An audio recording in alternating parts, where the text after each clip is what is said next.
Why the fuck isn't anybody talking about this online? Nobody wants to talk about production. I've been watching roofing content for probably 10 years now, and I can't think of one content creator or one individual video that I watched that helped me in this area.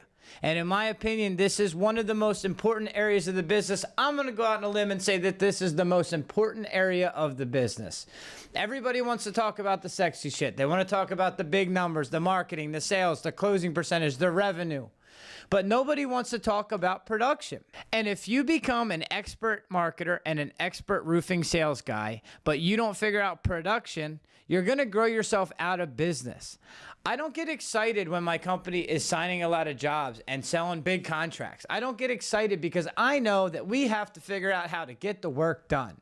And after you've scaled your business for a while, you realize that these growth spurts suck, they're uncomfortable, they're painful, they're stressful, and they're hard to get through. And this is what scaling your business is like. And after you've gone through a certain amount of these growth spurts where the customer complaints are high, the stress is high, your employees are overworked, everybody's fucked up, you start to realize that the big companies out there, they're not the greedy scumbags that only care about the money like you always said they were, because if you're a little guy, I'm sure that's how you view the big guys in your market. You probably think they're scumbags. You probably think they only care about the money. You think they have dog shit companies compared to yours. But I got news for you. If you're all cocky about offering a great experience when you're a solo guy, just shut the fuck up. Just shut the fuck up. Because honestly, if you can't figure out how to offer a good experience when you're a solo guy, you should quit fucking business because you're not cut out for it. If you have a pulse and you even care a little bit and you own your company, it should be very easy to get everybody to love you, to collect 5-star reviews on every job, to get this referral train moving because it's just you, man.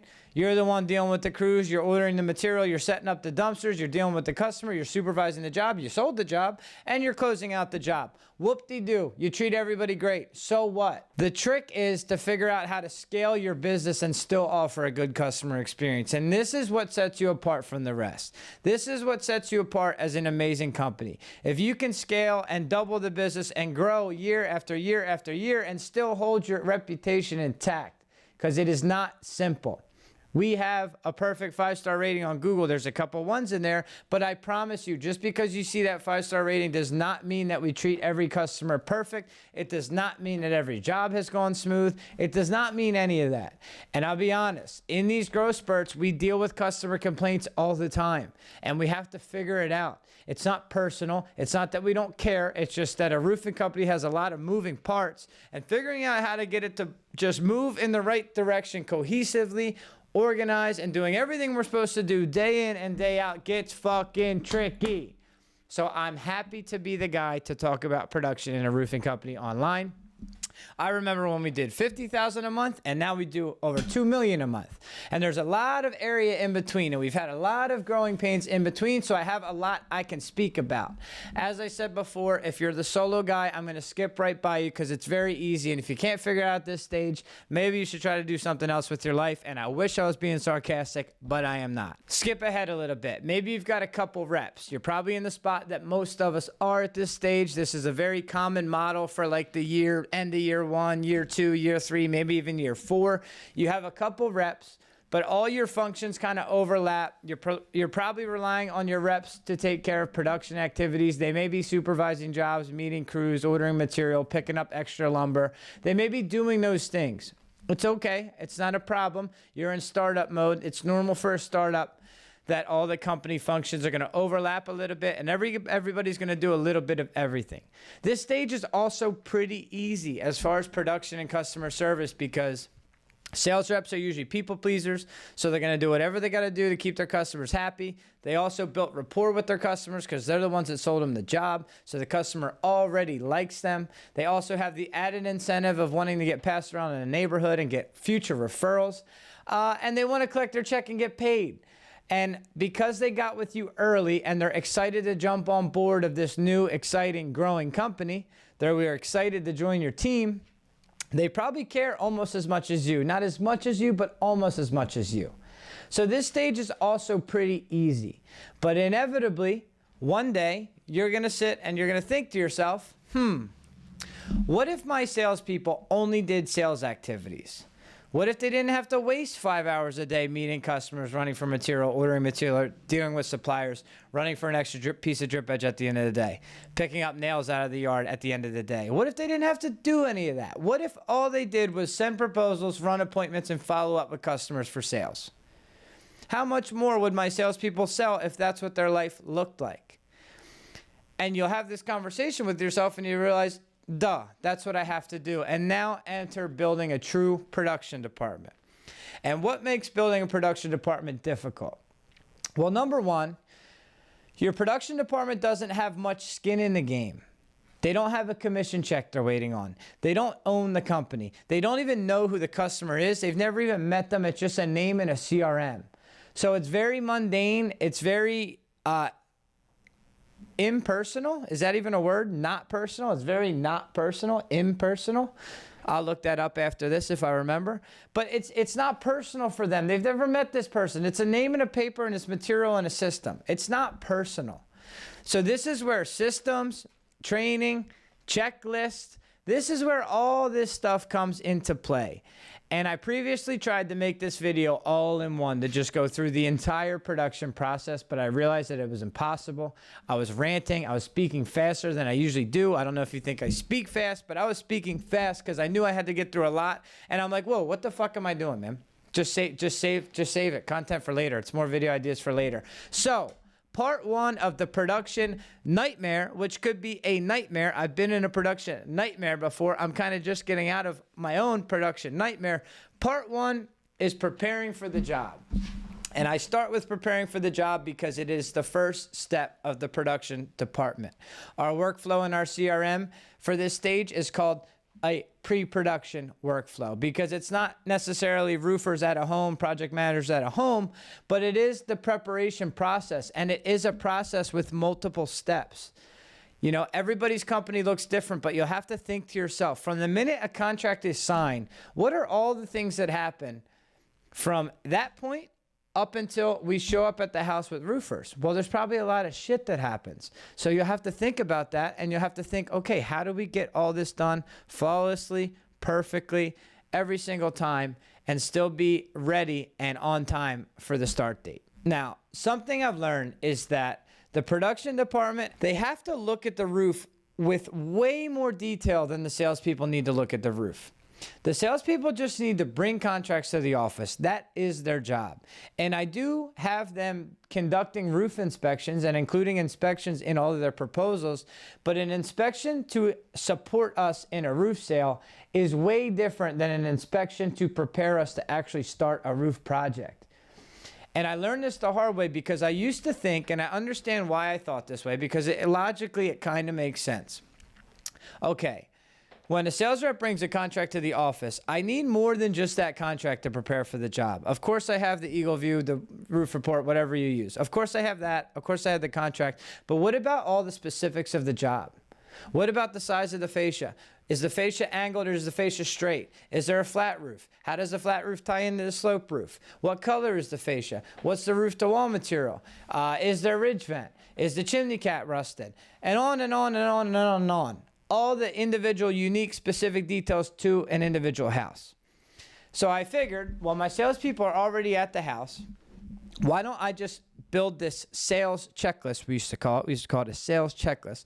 Why don't I build this sales checklist and have my sales reps take all the photos I need, fill out this sales checklist, and now when they hand a signed contract to the production department, they can also hand off a sales checklist. And now my production manager has the sales checklist, he has the contract, he has the Eagle View, and now he can properly build that job. But what I learned is, one, I have too many reps. They're all inconsistent. Some have a lot of roofing experience, some have no roofing experience. And on any given day, any rep is liable to make a mistake. And what happens if a rep makes a mistake on the sales checklist? Well, it fucks up our day in production. The roofers are mad at us. The production department is stressed. Maybe now we're delayed. Maybe now we're slowed up. And it was just way too many problems for a single sales rep to just make one little mistake on his checklist. And now our whole fucking Monday, 3 weeks from now, is fucked up because I was having sales reps do things they weren't supposed to do. Sales reps are typically not very detail-oriented person. They like to talk. They like to build relationship. They like to bullshit with customers. They don't want to slow down and like tediously fill out a checklist and make sure that the office has all the piece of information they need. No, they feel like, all right, here's the contract, there's the scope of work, build the job. And I don't know why I just did that so disrespectful, but sometimes I wish my sales reps could see what it's like to be in the production department, because it's tough. It's tough because, like I said, it's all about the details, and we almost have to be perfect to run a flawless job. So like we take very serious preparing for the job, and I'm going to go through our process now. Okay, contract is given to the production manager. Production manager proofs the contract for feasibility. Can we do this job? Is this a viable job? My sales reps are pretty experienced. We use standard templates in a CRM that's built out for them. So there's not really ever a time where my production manager is like, why the fuck did you sell this, asshole? We can't even do this job. But he proofs the job. He proofs it for the material we're using, the upgrades that were selected, if all the color choices and profile choices were made, is anything pending? He's looking for, are we replacing skylights? Okay, if we're replacing skylights, are they standard size skylights or are they custom order skylights? Are we replacing a chimney cap? Okay, because if we're replacing a chimney cap, we need the exact measurements of the chimney cap and we need to order it in advance so that's ready when we start the job. So as we're proofing the contract and entering all the job details into the CRM, we have another column in our workflow for custom orders because we don't want to get caught on our heels. If you've been in roofing long enough, this has probably happened to you before, where you're going to start a job, you have a job tomorrow, and you realize while you're laying in bed at night that you didn't order the custom size skylights and it's going to take 4 to 5 weeks to get there, and now you're fucked. You're fucked because you missed it. So we have a step in our workflow for catching those things. Anything custom, anything that has a lead time, it needs to be ordered right when we sign the contract. So that is our first step. Enter the contract details, enter the job details into the CRM, proof the contract for anything that needs to be a custom order, and make sure we get that order in ASAP before we move to the next step in our pre-production workflow. Very important. You don't want that to happen. It's happened to me before, and I don't ever want it to happen again. Very shitty feeling when you think you're going to a job in the morning, and then you realize you don't have what you need to do that job. And not only do you not have what you need, but it's going to be 5 to 6 weeks before it gets there, and now you got to make that awful call. So that should be taken care of as soon as we get the contract. Okay, once we confirm that either nothing is custom order or we've ordered the things that are custom order and now they're on the way.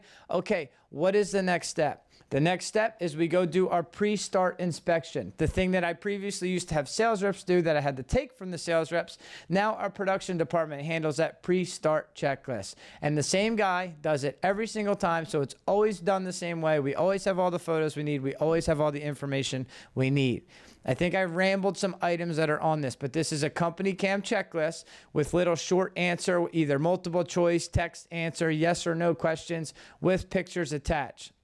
So, is the fascia angled or is the fascia straight? That way we know if we got to put slope on our drip edge. What size is the fascia? What type of wood is the fascia? Is there 1x2 drip strip? Is there 1x3 drip strip? We want to know this because we always replace fascia on the house, and then we want to know how much rotted fascia do you see? And if you see 30 feet of rotted fascia, let's send 60, because there's no such thing as too much fascia, but there is such thing as too little fascia, because of what happens when we don't have enough fascia. Well, now my PM has to run to the lumber yard, pick up more fascia, bring it back, and not only did we waste time going to get it, but now it's not primed because we pre-prime all our fascia at the shop and send it to the job pre-primed, so nobody's complaining about bare wood on their house. But if we run short or we send the wrong size, now we have to run out and get it, and now we're shooting unprimed fascia to the house, and now we have to send someone back to paint it. So what seems like such a little mistake in the past that the sales rep just got the fascia size wrong, it is a little mistake for that sales rep, but it's a fucking problem for production because now we have punch out, now we've lost time in the day, and now we have to deal with something that we shouldn't have to deal with. This is the whole reason we buy lumber in bulk at the shop. We have it on our lumber rack. We pull it, we pre-prime it, we put it on the trailer, we send it to the job so that we don't have to deal with this. But this was happening over and over and over again, and these are one of the things for why I took the sales checklist from the salespeople. What else is on the checklist? Obviously the penetrations. What are the pipe sizes? What are the vent sizes? Is there ridge vent? Do we have to cut new ridge vent? What's the roof to wall material? What's our plan going to be for flashing? Are we going to reuse flashing, or are we installing new flashing? Are there any crickets we have to build? Are there any metal seamless crickets we're going to install? Are there low slope areas? How do the low slope areas tie in with the sloped areas? Are the low slope areas ponding water? Do we need to look at tapered insulation? How are the gutters attached? Is the fascia on the flat roof different from the fascia on the front of the house? And on and on and on and on and on. All these unique details. We're very particular about the details so that we send everything we could possibly need to this job. And a big thing that makes us different, not than everybody, but different, because this is uncommon I've seen in roofing, is that we at Foxhaven have a certain way we handle details on a roof. So we don't just send generic material to a house and let the roofers decide how they're going to put the roof on. We have a way. For example, we don't send self-flash anything to a metal roof because we know self-flash things are not compatible with metal roofs. No, we send either a 2x4s or 2x6s to build a curb, depending on the standing seam size. 1 inch standing seam, we can get away with a 2x4 curb. 1.5 inches and up, we send a 2x6 curb. We pre-order nice flashing kits for our curbs. We use seamless metal crickets anywhere where we can. We build crickets behind things. We have a specific way we handle slope transitions. We have specific ways we handle things because we are roof experts. We are a roofing company and we are roof experts. So we don't rely on our crews to tell us how they do things. We show our crews, okay, in this area, this is what we do here, and here's the material to do it. So we have a say in the way that we're getting roofs done. And I've seen that that's different. Not all roofing companies are like this. Not all roofing companies are roof experts. They're not knowledgeable in the office or in the project management of how you like to do things, so the work is inconsistent. You may have one crew that does things this way, and then you don't have that crew anymore, and now you have another crew and they do things that way. Well, when we bring in a new crew, we go out there and we show them how we do things, and we send the material they would need to do them. And guess what? Roofers respect this. When you bring a new roofer on and you show him like, hey, this is how we handle this area. Whoa, in this type of slope transition, this is the piece of metal we always send. This is how we install it. Roofers respect you because I got news for you. Roofers don't respect many roofing companies. They don't. They feel like they're the roof experts. They're the ones breaking their back, and the company's just making all this money, and they don't even know shit about roofing. But if you show these crews that you actually know how to do roofing, and you're sending them the correct material and showing them different ways to do things that they actually like, well, wow, that's impressive, and they're going to enjoy working for you. And also, they're going to enjoy working for you because you're not slowing them up. I have roofers like this. They're a pain in the ass when we slow them up, but guess what? I was just like them. I was a fucking asshole. If you sent me to a job and you didn't give me everything I needed to do that job, I would fucking yell at you. And I have roofers that yell at us and nobody likes it, but I appreciate that this happens because guess what? It stresses everybody out and it makes us get better and makes us run more efficient. I have roofers in my company that they could only work for 5% of the companies in the area because nobody's organized enough, nobody moves quick enough, and nobody is just perfect enough to keep them moving the way they like to move. We've spoiled them so much because we're pretty organized. We're not fucking perfect. We're always trying to get better, but we're pretty good at this. So they got used to working a certain way. So now if they go work for another company and they have to wait 3 hours for a piece of plywood, they're like, this is a fucking joke. Wow, what the fuck am I doing here? And they get frustrated. Pre-production goes out, they take this checklist, they take these photos, and now production comes back and puts together a material order based on what was found in the inspection. Now that we have all our job-specific notes, we can come back to the shop, and this is a beautiful thing about a CRM, because if you build your salespeople preset templates in the CRM to then send roof quotes to, when an estimate is approved in your CRM, you can easily, with a couple clicks of a button, convert that approved estimate into a material order. So now that all your basic material that was actually in the scope of work that was approved by the homeowner is now in your material order instantly with the quantities preset. But like I said, production needs more details, so that's why we do the checklist. So we convert the approved estimate into a material order, then we take all the info that we found out during our inspection and our pre-start checklist, we add it to that material order, we proof the quantities from the estimate with our Eagle View, and now we have a complete material order. And now we can hand that material order to our warehouse supervisor. Our warehouse supervisor can pull all those items out of inventory, load it in a trailer, and have a nice pre-packaged trailer for our project managers to pick up in the morning and take to the job site. So this video was just to discuss all the things that happen before we start the project. And we haven't talked about communicating start dates with homeowners, confirming the start date with homeowners. We haven't talked about project management. We haven't talked about training project managers. We haven't talked about closing jobs out. We haven't talked about how to deal with punch out. But all those items are coming because production is a beast. So I wanted to cut these videos up into pieces and handle one piece at a time. And I'm going to go in order. And if you guys like this video, I'll probably just do them straight in order. I won't release any other videos until this little series is done. Because like I started this video, production is super fucking important. And this is what's going to let you sleep at night proud of the company that you own. Not scared to go see people in public. Not turning into one of these big companies with a horrible reputation. But I promise you this is hard. And like I said, this is how you can really differentiate yourselves. And we are not perfect. We've gone through growth spurts. I really aggressively try to grow my company. For my whole career, I've aggressively tried to grow my company, and we have grown at a pretty quick rate. But with that comes hiccups and growing pains and disorganization. You're going to be doing volume in periods where you don't have the correct number of staff. You haven't trained your staff well enough. You haven't put your team into a place to do their job properly. And you have to hold yourself accountable. And this recently happened to me.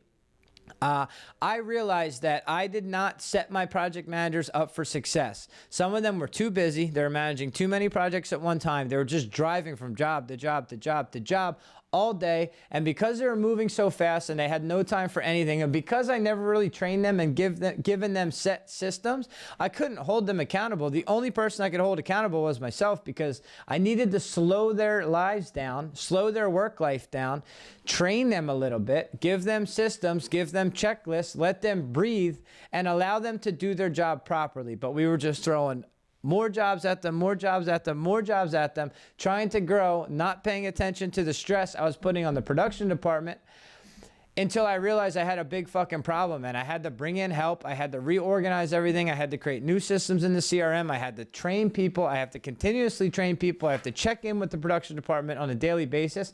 And this is where all my focus has been spent. So if you're going through growing pains, it's okay, and it's important to go through them, because it's going to force you to focus on the area of your business that needs it. And once you get to a certain stage of your business, for better or worse, I mean, it kind of sucks, but it is what it is, and you got to do what you got to do. Eventually, you're only going to focus on the areas of your business that suck and that are in pain and that hurt and that are uncomfortable and that stress you out, because it's the only thing worth your time at a certain stage. It's not worth my time to spend my time and my focus on things that are going great. It's only worth my time to fix what is broken. And if you're consistently growing your business, there's always going to be something that's broken. And this is what being a business owner is. So I'm going to keep these production videos going. If they help, let me know. I'm happy to talk about production, because like I said, I don't hear many guys, I don't hear anybody talk about it. And it's it's what we do.